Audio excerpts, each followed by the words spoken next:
Notre-Dame de la Miséricorde, conduis-nous au cœur du Christ Jésus. Lettre du Dicaster pour la doctrine de la foi à l'archevêque de Bourges en France à propos de l'expérience spirituelle d'Estelle Faguette, le 22 août 2024. Excellence, je vous écris volontiers au sujet d'Estelle Faguette et des messages relatifs à son expérience spirituelle en relation avec Notre-Dame de la Miséricorde, à laquelle le sanctuaire de Pellevoisin en France est dédié. Au cours d'une maladie grave et incurable à Pellevoisin, Estelle Faguette a expérimenté la présence de la Vierge Marie, qui lui a parlé à plusieurs reprises de l'amour de Jésus-Christ. Sa guérison, inexplicable du point de vue naturel, a été confirmée comme miraculeuse par l'archevêque de Bourges le 8 septembre 1893 avec l'accord du Saint-Office. Bien qu'il ne soit pas dans les habitudes de ce dicaster de se prononcer sur le caractère surnaturel ou l'origine divine des phénomènes surnaturels et des prétendus messages, les paroles qu'Estelle attribue à la Vierge Marie ont leur valeur particulière, permettant d'entrevoir une action de l'Esprit Saint au cœur de cette expérience spirituelle. En effet, les souverains pontifes ont autorisé à plusieurs reprises des gestes de dévotion liés à Notre-Dame de la Miséricorde ou à la Mère toute miséricordieuse. Je ne citerai que quelques exemples. En 1892, Léon XIII a accordé des indulgences aux pèlerins de Pellevoisin, et en 1900, il a reconnu le scapulaire du Sacré-Cœur. Benoît XV, en 1915, recevant le scapulaire, déclara que Pellevoisin a été choisi par la Sainte Vierge comme un lieu privilégié où elle répand ses grâces. Le 9 septembre 1922, une messe votive à la Vierge fut autorisée pour la paroisse de Pellevoisin. De nombreux et beaux fruits de foi et de charité sont nés autour du sanctuaire. Les récits d'Estelle. Les récits frappent par leur simplicité, leur clarté et leur humilité. Estelle raconte les souffrances causées par sa maladie. Elle ne se targue pas d'un esprit chrétien de résignation. Au contraire, elle fait part de sa résistance intérieure à une maladie qui a bouleversé son projet de vie. Citation : « Depuis plusieurs mois que j'étais malade, je souffrais beaucoup, non seulement de corps, mais aussi d'esprit. Je ne pouvais pas me résigner à mourir et à laisser derrière moi mes parents dont je suis le soutien et ma petite nièce que j'avais élevée. Je dirais seulement qu'elle me fit de graves reproches que j'avais mérités. J'aurais voulu crier « pardon », mais je ne pouvais pas, ma peine était trop grande. D'ailleurs, en évoquant son rétablissement qui interviendra par la suite, Estelle se sent obligée d'expliquer que, citation, « ceux qui liront ces lignes, si elles méritent d'être lues, soient bien convaincus d'une chose, c'est que ce n'est pas pour mes propres mérites que la Sainte Vierge a obtenu de son Fils ma guérison, c'est au contraire pour faire voir à beaucoup que, malgré nos péchés, nous avons une bonne mère qui nous gâte et intercède pour nous. » Fin de citation.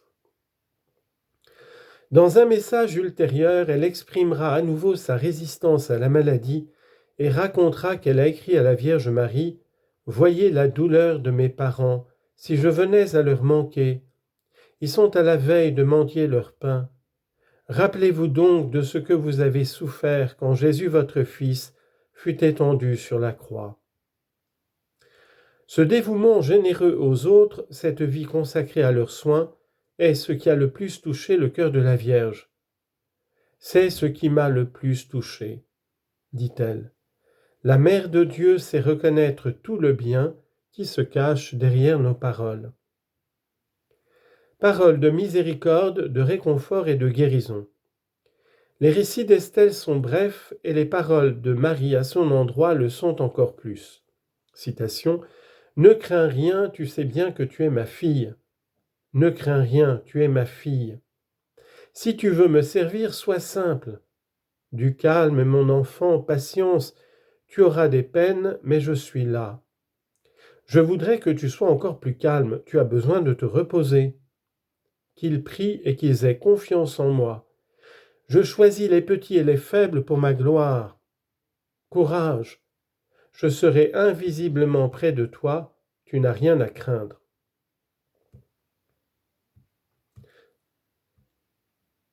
En outre, Estelle évite tout ce qui pourrait susciter la curiosité. Elle comprend qu'il y a des détails très personnels et sa prudence lui indique qu'elle ne doit pas les communiquer aux autres. Je garde le silence sur ce que la Sainte Vierge me dit en particulier. Elle me dit quelque chose pour moi. 14e apparition.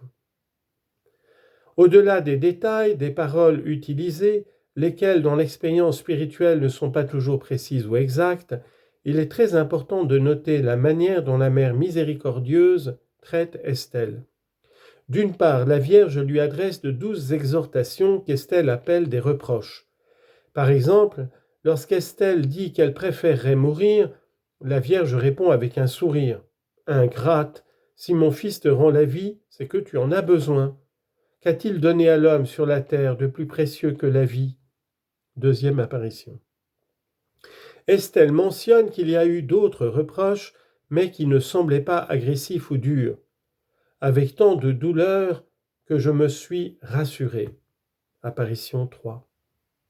En même temps, la Vierge lui assure qu'elle n'ignore pas ses bonnes intentions. Je te tiendrai compte des efforts que tu as faits pour avoir le calme. 11e apparition. De plus, la Vierge a essayé de guérir le manque d'estime de soi d'Estelle. Elle me fit voir quelques bonnes actions que j'avais faites.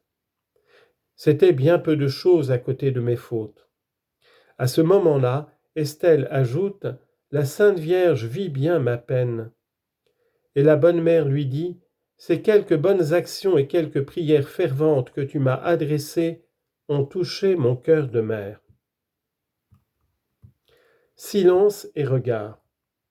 Plus que les paroles de Marie, ce qui fascine, c'est sa présence silencieuse, ses longs silences ou son regard de mère qui guérit l'âme.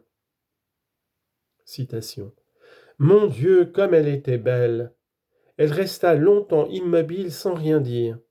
Après ce silence, elle me regarda. Je ne sais pas ce que j'éprouvais, comme j'étais heureuse. Elle était comme toujours les bras tendus, la pluie tombait de ses mains. Elle resta longtemps sans rien dire. Elle ne m'a rien dit, puis elle jeta les yeux sur moi et m'a regardé avec beaucoup de bonté et partit. En arrivant, comme toujours, elle resta un bon moment sans rien dire. Petit à petit, elle disparaissait, il ne restait plus que la buée qui était autour d'elle. Elle resta encore un bon moment, et tout doucement, elle s'éloigna.